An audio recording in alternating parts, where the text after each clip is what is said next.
Lalu orang bilang ini membunuh UMKM. Mari kita hitung. Bagaimana menghitungnya? 3.136.000 kemeja itu kita asumsikan diproduksi berapa banyak. Oke, kita ambil gampang-gampang saja biar nggak terlalu pusing.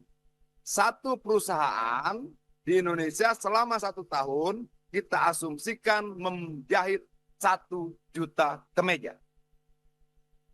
Kalau ada kemeja baru 3 miliar masuk ke Indonesia, berarti ada 3.000 perusahaan di Indonesia tutup. Ini angka. Sebagian kita asumsikan karena minim data. Tapi bagaimana menjawab angka-angka ini? Itulah tugas negara. Negara harus mengambil keputusan, pemerintah harus mengambil keputusan tidak karena kepentingan orang per orang, tidak karena keinginan orang per orang, tapi kepentingan bersama yang dibangun di atas kalkulasi data-data, angka-angka, informasi yang benar. Ini yang mau saya ajak Pak Purbaya bicara. Ini yang akan saya bicarakan dengan Purbaya katanya. Iya. Nah, Tapi ketika saya yakin Purbaya juga pasti punya angka dan data-data ya. punya, pasti Iya. punya. Nah, tapi kemarin Bang Adian ini juga mengeluarkan data-data tuh, ya, data-data yang tadi disebutkan Disampaikan. latar belakangnya tuh, bahwa 60-70% generasi muda itu menyukai thrifting. Nah, Tapi masalahnya bukan di model, bukan di harga, bukan di ini, tapi yang disebutkan sama Bang Adian itu malah justru soal kecintaan terhadap lingkungan. Nah, menariknya gini, Iya. data yang disampaikan sama Bang Adian itu, satu celana jeans, industri tekstil, satu celana jeans, Iya. itu membutuhkan 3.000 sekian liter air gitu. Jadi kaitannya sama itu tuh, antara lain. Jadi kaitannya Sama sama nyuci baju ya. bukan nyuci baju, ini produksi Oh, satu produksinya. jeansnya. Oke. Produksi satu celana jeans itu. Iya. Kok sampai ke situ ya? Ini terus terang ya, terus terang ketika saya dengar kemarin itu, terus terang nggak masuk apa ya? Kok pemikirannya out of the box ya? Iya. Tapi mungkin memang Bang Adian punya data soal itu ya. Iya. Nah ini menarik. Di satu sisi Bang Adian memang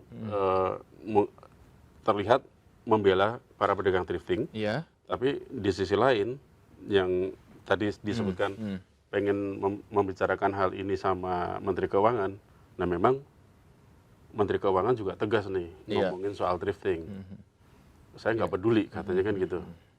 Sebenarnya Menteri Keuangan itu kan tugasnya ya mendapatkan pundi-pundi uang sebanyak-banyaknya ya untuk APBN gitu kan. Memang. Nah, bagaimana caranya gitu kan. Dan salah satu yang mungkin Pak Purbaya lihat adalah ini ada celah nih di thrifting gitu. Bahwa ini sebenarnya kalau di stop ini bisa menggerakkan roda ekonomi gitu kan. Ya, memang. Cuman kan itu kan kelihatannya memang masih di awang-awang. Nah, kita juga perlu juga nih untuk mengeskalasi kira-kira apakah iya gitu dengan seperti itu kemudian kita akan mendapatkan keuntungan, apakah negara akan mendapatkan uang tambahan gitu kan. Tadi kan disampaikan Mas Teguh juga tuh bahwa ya jangan cuman disita doang dong gitu, tapi dicek lagi gitu siapa yang bermain di dalamnya gitu. Nah, ini mungkin akan arahnya ke sana harusnya. Ada dari situ terus jadinya denda ya. Iya. Mungkin sanksinya sampai ke denda. Bisa, atau sanksinya adalah ya denda itu karena dia sudah mendapatkan keuntungan dengan cara yang ilegal kan. Iya. Nah, iya itu maksudnya. Jadi mendapatkan uang dan mengembalikan uang yang seharusnya menjadi hak negara gitu. Nah, terus kemudian tadi balik lagi ke soal itu ya, soal bahwa ini mencintai lingkungan gitu. Itu kan jadi akhirnya framing yang kemudian ya bisa aja Framing dibentuk. berbeda, Iya, bisa aja dibentuk oleh siapapun gitu. Bisa juga bilang kalau ya kita menggunakan barang-barang yang sudah tidak dipakai itu bentuk dari sustainability gitu misalnya. Ya kan, tapi itu kan hal yang berbeda gitu dengan ini gitu. Iya. Iya kan, hal yang berbeda gitu. Nah, memang saya juga kan sempat ngomong kemarin yang soal sampah tekstil ya. Sampah tekstil itu memang luar biasa di dunia ini gitu, dan nggak hanya di Indonesia gitu, tapi di belahan dunia lain juga seperti itu. Nah, bagaimana kemudian mendaur ulang harusnya gitu. Tidak dengan misalnya gini, boleh kita mengimpor tapi kita punya alat untuk mendaur ulangnya. Dan kemudian kita olah lagi menjadi barang yang berbeda gitu. Nah, itu udah lain lagi tuh. Itu bukan thrifting, Mas. Gitu, ya kan? Ya itu artinya mendaur ulang sampah gitu, ya kan? Artinya bisnisnya pun legal gitu. Ketika dia sampai ke sini dia Udah bilang dalam bentuk, ya udah dalam udah bentuk punya nilai tambah.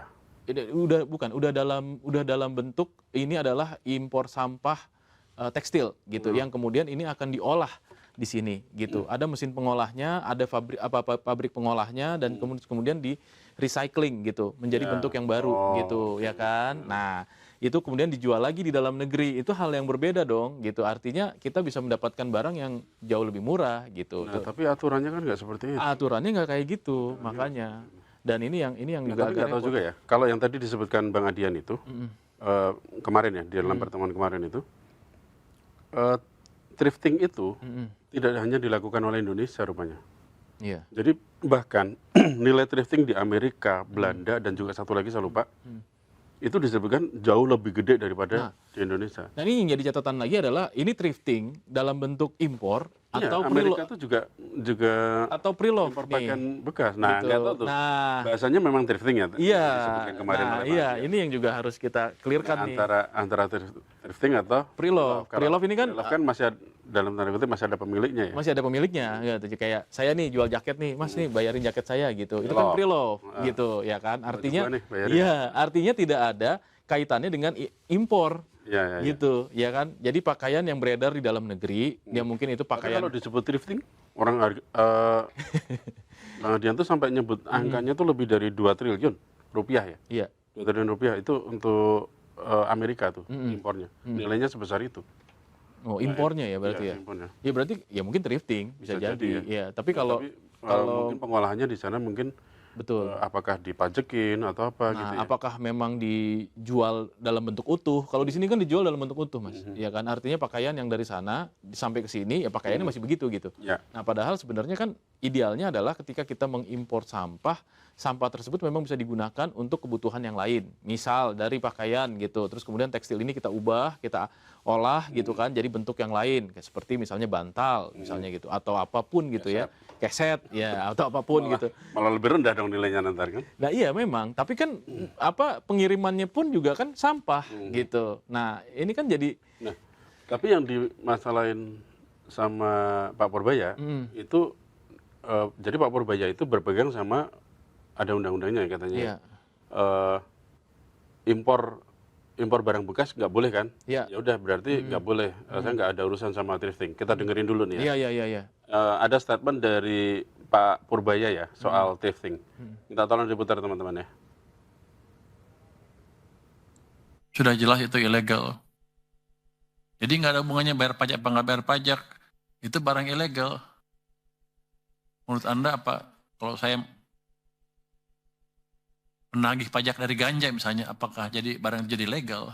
Kan enggak. Kira-kira gitu Pak padanannya. Jadi